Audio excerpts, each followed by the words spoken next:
हमारे साथ जुड़ेंगे डॉक्टर नरेश शर्मा जी, पूरन डाबर जी, डॉक्टर भीष्मपाल सिंह जी, डॉक्टर आदित्य त्रिपाठी जी और मेरी सहयोगी पूजा यादव से मैं गुजारिश करूंगी कि आप मंच पर आइए और इस सेशन को पूजा यादव जी आगे बढ़ाएं।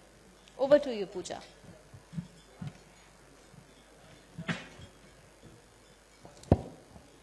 Thank you so much Ranjana. तो देखिए, लगातार क्योंकि हम चर्चा में आगे बढ़ते जा रहे हैं और आप लोगों का पूरा सहयोग मिल रहा है, तो अलग अलग क्षेत्र के लोग क्योंकि हमारे साथ में इस वक्त हैं और बहुत ही महत्वपूर्ण कार्य कर रहे हैं, क्योंकि शिक्षा क्षेत्र की बात करें या फिर अगर हम बात करते हैं चिकित्सा क्षेत्र की, तो ये ऐसे महत्वपूर्ण क्षेत्र है। खासतौर पर कारोबारी क्षेत्र की भी अगर बात करते हैं तो ये तीनों ही बहुत ही इंपॉर्टेंट रोल प्ले करते हैं भारत के समग्र विकास में, भारत की समग्र जब हम भूमिका की बात करते हैं उस लिहाज से। तो एक बार इन सभी का जोरदार तालियों के साथ में मैं चाहूंगी कि आप सभी लोग स्वागत करें।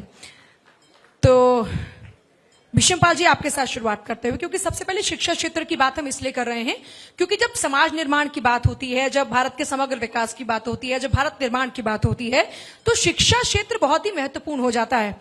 अभी जो शिक्षा में बदलाव हो रहे हैं शिक्षा नीति में, उसे आप किस तरीके से देख रहे हैं भारत के समग्र विकास के लिहाज से?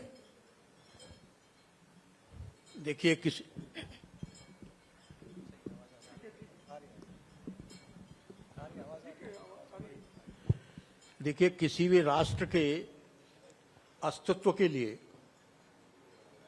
चार बातें बहुत आवश्यक हैं: शिक्षा, स्वास्थ्य, सुरक्षा और उस राष्ट्र की संस्कृति।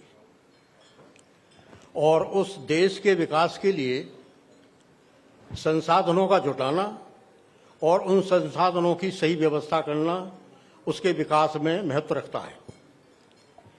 नई शिक्षा नीति के अंतर्गत जो मुख्य उद्देश्य है कि युवाओं को भविष्य की चुनौतियों का सामना करने के लिए सक्षम बनाना। जो हमारी एक बहुत पुरानी शिक्षा नीति थी, उसमें विद्यार्थियों को एक थ्योरेटिकल ज्ञान ज़्यादा देते थे, लेकिन व्यवहारिक ज्ञान उतना नहीं दे पाते थे। बिल्कुल। इस शिक्षा नीति में थ्योरेटिकल ज्ञान के साथ ही साथ व्यवहारिक ज्ञान भी दिया जा रहा है, जिससे कि हमारे विद्यार्थी आगे की चुनौतियों के लिए तैयार रहें। उदाहरण के लिए, इस नई शिक्षा नीति में जो को करिकुलर सब्जेक्ट शामिल किया गया है, उसमें विद्यार्थियों के सर्वांगीण विकास के लिए हर क्षेत्र दिया गया है, चाहे पर्यावरण से संबंधित हो, चाहे स्वास्थ्य से संबंधित हो, चाहे समाज की सेवा से संबंधित हो, चाहे राष्ट्र प्रेम की भावना से संबंधित हो।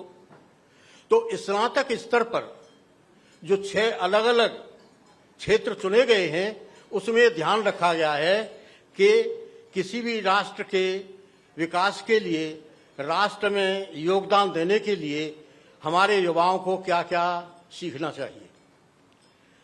दूसरा, विद्यार्थियों को अपने रोजगार के लिए सक्षम बनाना।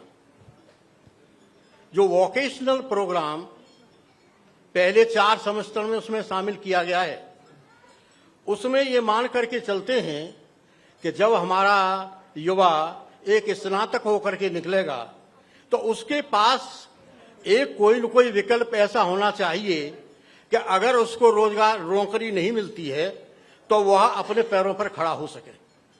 उसके लिए उसे इस वोकेशनल एजुकेशन के अंदर विभिन्न प्रकार के विकल्प दिए हैं। जिन संस्थाओं में जो सुविधा हो, जिन क्षेत्रों में जो विकल्प उपलब्ध हों, उनका वो चयन कर सकता है और उनके विषय में वो पूरी जानकारी कर सकता है। अभी जानकारी के अनुसार देखा जाता है कि स्नातक स्तर से जितने विद्यार्थी हमारे देश में निकलते हैं, उनमें से 2 में से 1 विद्यार्थी केवल सक्षम होता है अपने पैरों पर खड़ा होने के लिए। बाकी जो होते हैं उनके पास डिग्री होती है, वो उस मुख्य धारा से बहुत दूर होते हैं। तो अब इस नई शिक्षा नीति में हमारे जो विद्यार्थी, हमारे युवा जो आगे शिक्षित होकर निकलेंगे, उनको रोजगार उपलब्ध होगा, उनके अंदर देश प्रेम की भावना होगी और यह जो जितना भी है, यह योगदान इस नई शिक्षा नीति का है। बात यह है कि अगर इसको सही प्रकार से कार्यान्वयन किया जाए, कार्यान्वयन लेवल पर ही बहुत सी चीजें फेल हो जाती हैं। उद्देश्य अच्छा है, इसके सकारात्मक सफलता के मापदंड प्राप्त करने के लिए शिक्षा के क्षेत्र में जुड़े हुए सभी लोगों को इसमें बड़ी मेहनत करनी है। बहुत ही महत्वपूर्ण बात आपने कही कि इस दिशा में सबको मेहनत करने की आवश्यकता है। भीष्म पाल जी की बातें तो आपने सुनी। चलिए आगे बढ़ते हुए बात होगी डॉक्टर आदित्य त्रिपाठी के साथ में।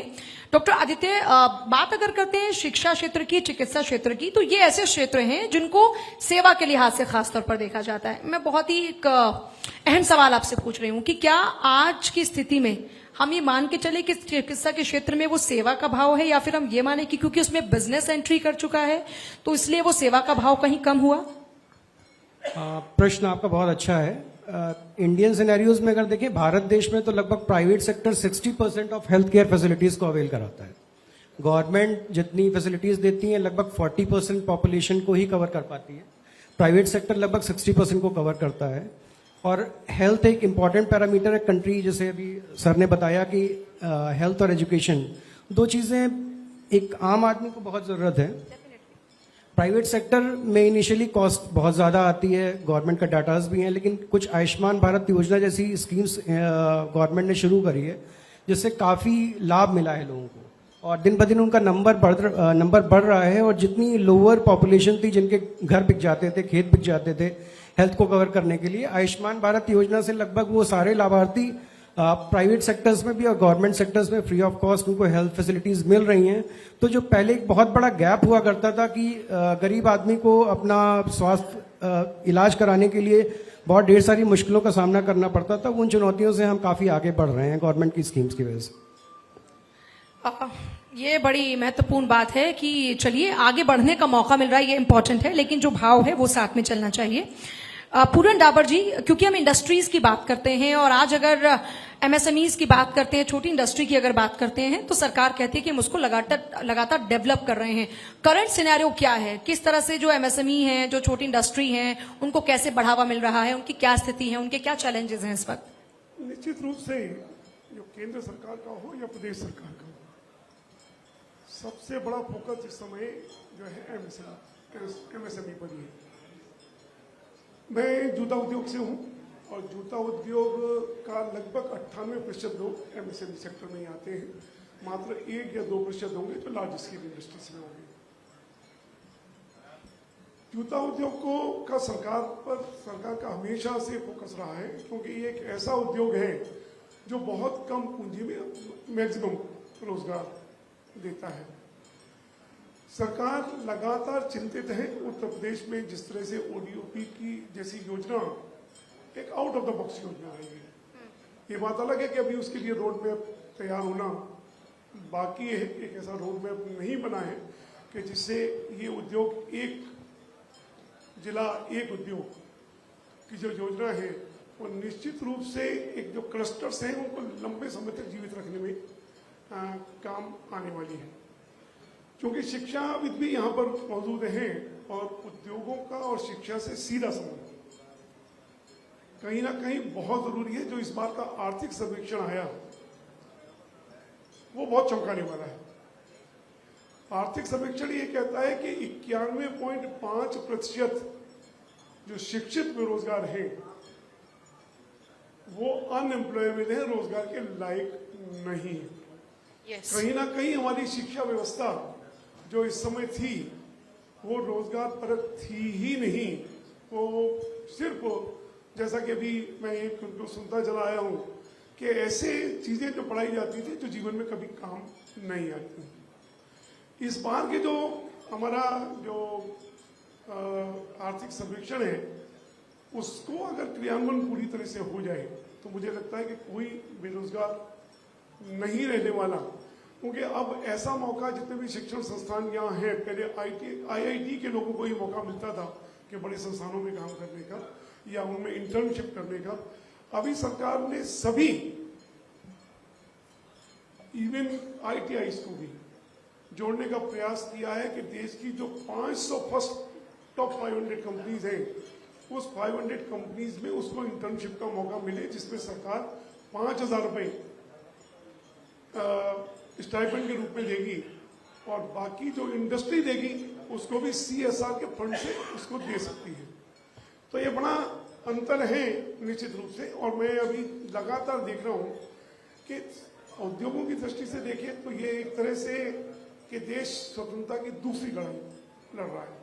अब हम आर्थिक आज़ादी की ओर बढ़ रहे हैं और रोज एक नया नारा है। उस समय अगर एक नारा होता था कि इंकलाब जिंदाबाद का, तो आज नारा है कि make in India, startup India, stand up India, speed up India, skill India, reskill India, upskill India. और स्किलिंग पर जितना जो ध्यान दिया जा रहा है, मुझे लगता है कि निश्चित रूप से भारत 2047 का जो विकसित भारत का जो एक लक्ष्य रखा गया है, उससे पहले हम कहीं ना कहीं हो पाएंगे। सरकार लगातार और जितना विकास मुझे लग रहा है कि इस पीरियड में इंडस्ट्रियल सेक्टर में किया गया है और जितने हमको एवेन्यूज दिए जा रहे हैं, जिस तरह से भारत मंडपम और यशोभूमि जैसे हुए हैं जहां हम बड़े फेयर्स आयोजित कर सकते हैं, ये लगातार प्रयास है। अभी 3 दिन पहले ही 24 तारीख को ही माननीय पीयूष गोयल जी ने मीटिंग दी थी कि किस तरह से कि वहाँ भारत का उद्योग पेस ने स्पीड पकड़े और रोज लगातार मंथन हो रहा है। और जिस तरह के इंफ्रास्ट्रक्चर अब क्रिएट किए जा रहे हैं, जिस तरह की एजुकेशन व्यवस्था को इंडस्ट्री से जोड़ा जा रहा है और MSME के लिए बहुत सारे प्रयास। MSME की को डेवलप होने में एक सबसे बड़ी समस्या आती थी कि उनको पैसा नहीं मिल पाता था। बड़ी इंडस्ट्रीज बड़ी अपनी गाड़ियां तो खरीद लेती थी, लेकिन MSME को पैसा समय पर नहीं मिलता था। तो उसके लिए सरकार ने 45 दिन के अंदर MSME को पैसा मिले, उसके लिए कानून लाई। उसके लिए यहाँ तक कानून लाई कि यदि 45 दिन के अंदर पैसा नहीं दिया जाता है तो आपको इनकम टैक्स में आपके खर्चों में जोड़ दिया जाएगा, आपके उससे हटा दिया वो माने उसकी परचेज मानी ही नहीं जाएगी, आपकी इनकम में जोड़ दिया जाएगा। तो ये बहुत सारे प्रयास है सरकार के उद्योगों को पटरी में लाने के। कुछ दवाइयाँ कड़वी हो सकती हैं, हर एक में कहीं ना कहीं उनकी कुछ भ्रांतियाँ भी बनती हैं, उनके कुछ नुकसान भी बताए जाते हैं, लेकिन आमतौर पर देख रहा हूँ कि उद्योग जगत में एक नई क्रांति आ रही है। और मैन्युफैक्चरिंग सेक्टर पर्टिकुलरली अगर हम बात करें तो जो पीछे बिल्कुल पिछड़ गया था, हर कंज्यूमर गुड्स हमारी चाइना से या विदेशों से इंपोर्ट होने लगी थी। आज कंज्यूमर गुड्स का इंपोर्ट कम हुआ है। अगर नंबर देखें तो लोग नंबर्स को देखेंगे तो लगेगा कि अभी इंपोर्ट में कमी नहीं आई है, लेकिन इंपोर्ट में ये कह सकता हूँ कंज्यूमर गुड्स के इंपोर्ट में कमी आई है और कैपिटल गुड्स के इंपोर्ट बढ़ा है। जो कैपिटल गुड्स का इंपोर्ट जरूरी है, अपनी मशीनें, बड़ी मशीनें लगाना और ऐसे प्रोडक्ट्स को वहां से लाना जो वैल्यू एडेड प्रोडक्ट्स बना सके, इस पर लगातार ये प्रयास हो रहे हैं। जी सर, बहुत बहुत शुक्रिया। आप तीनों का ही बहुत शुक्रिया इस पैनल में जुड़ने के लिए। और बड़ी इंपॉर्टेंट बात सर ने यहाँ पर कही है, क्योंकि हम अपनी बढ़ती इकोनॉमी की बात कर रहे हैं, क्योंकि हम $5 ट्रिलियन इकोनॉमी की बात करते हैं, तो उसके लिए MSMEs का रोल बहुत ही इंपॉर्टेंट है और मैन्युफैक्चरिंग ताकत बन सकती है हमारी इकोनॉमी की, और उस पर फोकस करने की आवश्यकता। आप तीनों का ही बहुत शुक्रिया सर।